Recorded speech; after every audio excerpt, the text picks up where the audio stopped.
بسم اللہ الرحمن الرحیم۔ عزیز طلباء السلام علیکم۔ بچوں، آج ہم کلاس 9 کی اردو کا سبق آرام و سکون جو صنف ادب کے لحاظ سے ڈرامہ ہے اور اس کے مصنف مشہور ڈرامہ نگار امتیاز علی تاج ہیں۔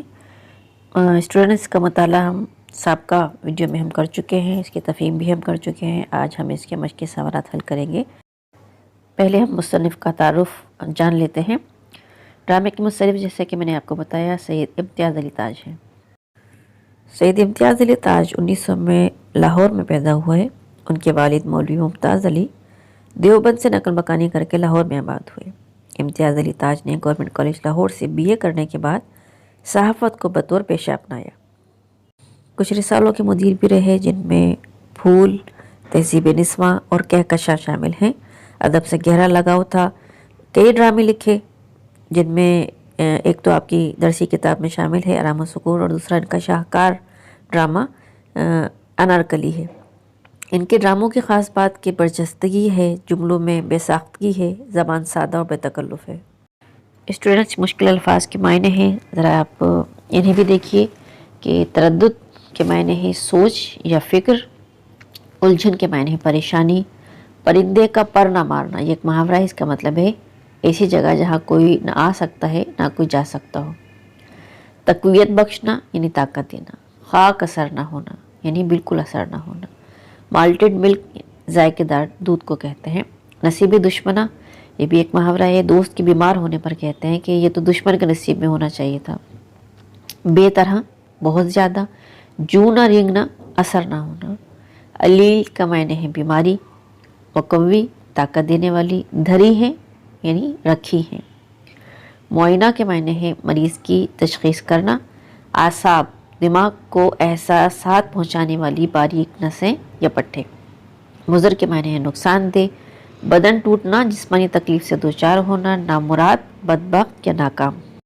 کیواڑ دروازہ، کھڑکی اور روشن دان وغیرہ کو بند کرنے یا کھولنے کا پٹ۔ سکہ پانی بھر کر لانے کا کام کرنے والا۔ پہلے زمانے میں ایسا ہوتا تھا کہ گھروں میں پانی کے لیے جیسے آج کل لائنیں ہوتی ہیں، پانی سپلائی ہوتا ہے، پہلے زمانے میں ایک آدمی مقرر ہوتا تھا جسے سکہ کہا جاتا تھا، وہ پانی گھروں میں لانے کا کام کیا کرتا تھا۔ ریٹھا ایک جھاڑی کا گول زرد ملگجا پھل جو چھالیے کے جتنا تقریباً بڑا ہوتا ہے اور توڑنے پر اس کے اندر سے سیاہ گٹھلی نکلتی ہے۔ اس کے چھلکے سے سفید لیسدار مادہ نکلتا ہے۔ یہ ایک طویل عرصے سے خواتین اس کو بال دھونے کے لیے استعمال کرتی ہیں کیونکہ یہ بالوں کے لیے بڑا مفید ہوتا ہے۔ انگیٹھی لوہے وغیرہ یا مٹی کا وہ برتن جس میں کوئلے سلگائے جاتے ہیں۔ بے ڈھنگا بغیر کسی سلیقے کے، عجیب و غریب۔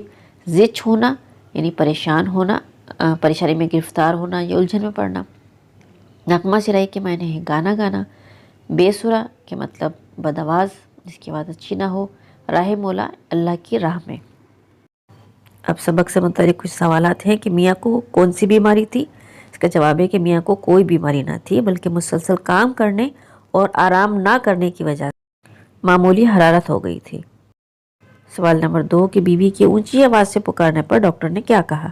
اس کا جواب ہے کہ ڈاکٹر نے کہا کہ بیگم صاحبہ مریض کے کمرے میں شور و غل نہیں ہونا چاہیے، اعصاب پہ اس کا بہت مضر اثر پڑتا ہے، خاموشی اعصاب کو ایک طرح کی تقویت دیتی ہے۔ سوال نمبر 3 ہے کہ بیوی نے گھنٹی کہاں رکھی اور اسے کہاں سے ملی؟ جواب ہے اس کا کہ بیوی نے رات کو گھنٹی میز پر رکھی تھی مگر میاں نے وہاں سے اٹھا کر انگیٹھی پر رکھ دی، اس لیے بیوی کو گھنٹی انگیٹھی پہ ملی۔ سوال نمبر 4 کہ بیوی نے یخنی کی تیاری میں کیا عذر پیش کیا؟ عذر کا مطلب ہے بہانہ۔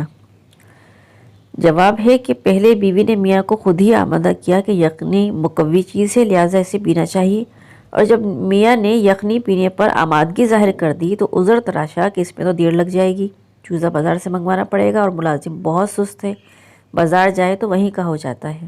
سوال نمبر 5 ہے کہ کھلونا گاڑی کی پٹ پٹ کی آواز پر بیوی نے کیا کہا؟ اس کا جواب ہے کہ کھلونا گاڑی کی پٹ پٹ کی آواز سن کر بیوی نے بتایا کہ منا ہے آپ کا عید کے روز میلے سے گاڑی خرید لایا تھا، نہ اس کمبخت کا دل اس گاڑی سے بڑھتا ہے نہ ہی وہ کمبخت ٹوٹتی ہے۔ چولہے میں جھونک دو اس نامراد کو، اتنا خیال نہیں کہ ابا بیمار ہیں، شور و غل سے ان کی طبیعت گھبراتی ہے۔ سوال نمبر 6 کہ میاں نے فون کرنے والے کو کیا جواب دیا؟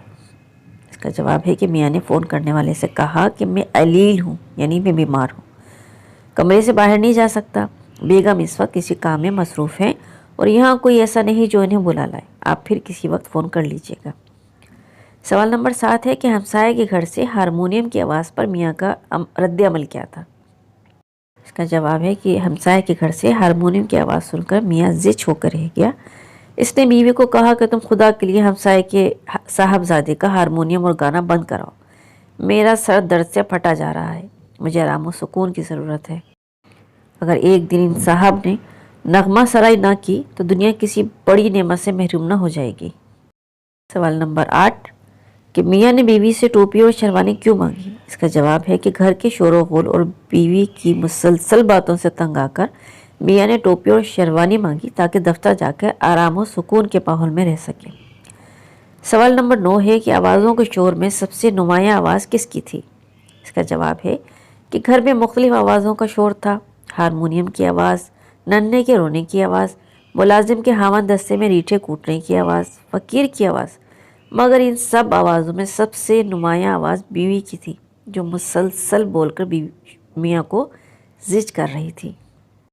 آخری سوال ہے کہ اس ڈرامے کو پڑھ کر آپ کس نتیجے پہ پہنچے ہیں؟ اس کا جواب ہے کہ اس ڈرامے سے یہ سبق ملتا ہے کہ زندگی میں اعتدال ضروری ہے، کام کے ساتھ ساتھ آرام و سکون کا بھی خیال رکھنا چاہیے، صحت مند اور پرسکون زندگی کے لیے گھریلو ماحول بھی پرسکون ہونا چاہیے۔ شور و غل انسانی اعصاب پر منفی اثر ڈالتا ہے، اس سے بہت سی بیماریاں اور مسائل جنم لیتے ہیں۔ اب سبق کا متن مد نظر رکھ کر مندرجہ ذیل سوالات کے درست جوابات پر نشان لگائیں۔ پہلا ہے کہ سبق آرام و سکون کس نے لکھا؟ اس کا جواب ہے الف سید امتیاز علی تاج نے۔ نمبر 2 کے سبق آرام و سکون کا تعلق کس صنف ادب سے ہے؟ بے ڈرامہ۔ تیسرا ہے کہ میاں کو کس کی وجہ سے حرارت ہو گئی تھی؟ بے تکان کی وجہ سے۔ نمبر 4 کہ میاں صبح کتنے بجے دفتر جاتے تھے؟ جیم 10 بجے۔ 5 نمبر کہ میاں نے کھانے کے لیے کیا بنانے کو کہا؟ الف ساگودانہ۔ اگلا ہے کہ ڈرامہ آرام و سکون میں میاں کا نام کیا تھا؟ الف اشفاق۔ نمبر 7 ہمسائے کا صاحبزادہ کیا بجا رہا تھا؟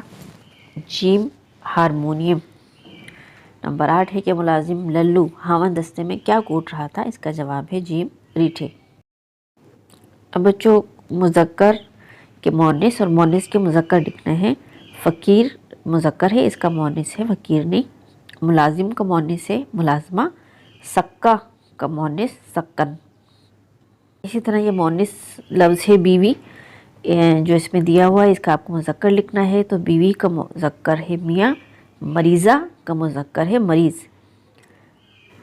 اب واحد کے جمع اور جمع کے واحد لکھیے، جو جمع ہے اس کی آپ کو واحد لکھنا ہے اور جو واحد ہے اس کی آپ کے جمع بنانی ہے۔ وقت اس کی جمع ہے اوقات، ضرورت کی جمع ہے ضروریات، غذا واحد ہے اس کی جمع ہے اغذیہ، طبیعت واحد ہے اس کی جمع ہے طبع، اور ہدایات جو کہ جمع ہے اس کا واحد ہوگا ہدایت۔